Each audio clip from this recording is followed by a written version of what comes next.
We've had a lot of great supporters throughout the years, and we certainly appreciate their support and what they've done to help us be able to help others. And we've also, Terry and I have both contributed in speaking engagements and commercials and things that we do to try to enhance the development of what we've been able to give away and what we've been able to do, which I think is well over $8 million now. So we just completed a couple of projects in Tuscaloosa, and I'm sure Miss Terry is who you ought to be talking to about. I raise it, she spends it. Nick, how good does it feel to swing a golf club again? Oh, it's great. You know, they still won't let me hit my driver 3-wood, just 5-iron up, but I've learned a lot about the game. It's a target game, so it's not about how far you hit it. You actually play better when you hit it straight, so that's been a good thing. Coach, how much do you enjoy the interactions of people that have taken a part of the Knicks Kids Foundation? Well, this is a great group of folks that have been involved in Knicks Kids, and you know, of course, our staff is going to be here, so it's always good to spend some time with your staff, but I don't get to see these folks, you know, that often, so this is a day we look forward to, and I actually stand on one hole and play one hole with every group, so I, you know, get to renew some of those acquaintances, and we probably appreciate what they do more than they know, and their relationship is really valued by Miss Terry and I both. Nick, you talked before about how you still enjoy doing what you do, but I noticed there's a Vegas book who set an over-under for your retirement year. I think it's like 5.5 years. Does that amuse you when you hear things like that? Well, that's the first I heard of that one, but it is amusing. You know, after the 6 hours I spent at home in the chair after I got home from the hospital, I think you all have heard that I was outside walking around in the yard, and you know, I think Miss Terry was ready to call the police on me if I didn't get back in the house. So that's not something that I enjoyed. So, and that's not something I really want to do anytime soon, I can tell you that. But, you know, I just enjoy so much being part of a team. I enjoy so much the relationships. You know, to have Julio Jones come back, first 2 days I was doing my rehab on my hip. He was there with me doing it.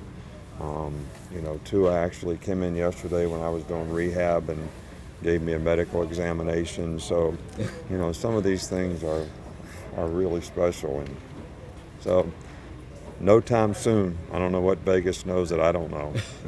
Are you feeling 100% after your surgery yet? I don't know about 100%, but at least able to do everything you need to do without hurting anything. So, but I think it'll still take a few weeks probably of strengthening to get back to normal, or 100%. Nick, the NCAA has put together a group to study this name, likeness, and image thing. Do you think we're getting closer to losing the amateurism in college football, and does that concern you a little bit? Well, I think there's probably some ways that, and I think we have some really good people who are studying the options to be able to maintain some kind of amateur status, you know, kind of like they do in the Olympics, and, you know, still reinforce, you know, players' brand, and but still maintain the integrity of, you know, college football. Nick, you mentioned it remains Tua, and you really want the entire team to embrace this something to prove mentality. You know, what's behind that? What do you feel like this team needs to prove?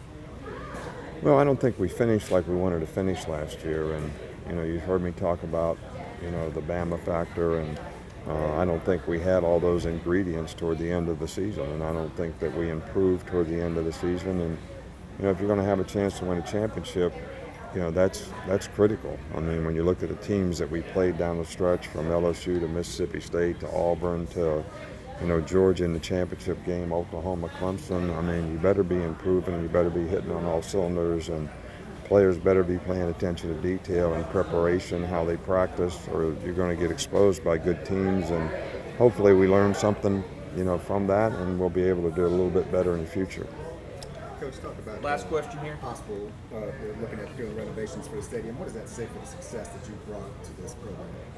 Well, I think it speaks volumes of, you know, the commitment to a standard of excellence that the athletic department, Greg Byrne, the university, all has to trying to continue to be the best. And you know, I think that if you stand pat and everybody else is sort of chasing you and what you do, they're eventually going to catch you. So I think to be aggressive in how we go about trying to make improvements is really, really important to continued success. And I don't think it's any different than what we try to do, as a football team. You're always trying to find a better way. You're always trying to improve your brand and how you do things. So, and I think it's one of the things that make it special being the coach at Alabama is, to know that you have an administration and a group of people who are, have those same goals and aspirations. Really is helpful because you're not ever, asking or begging for things to get done that you feel like need to get done. Everybody's just trying to cooperate to do the things they need to do to be the best. Thanks, Nick.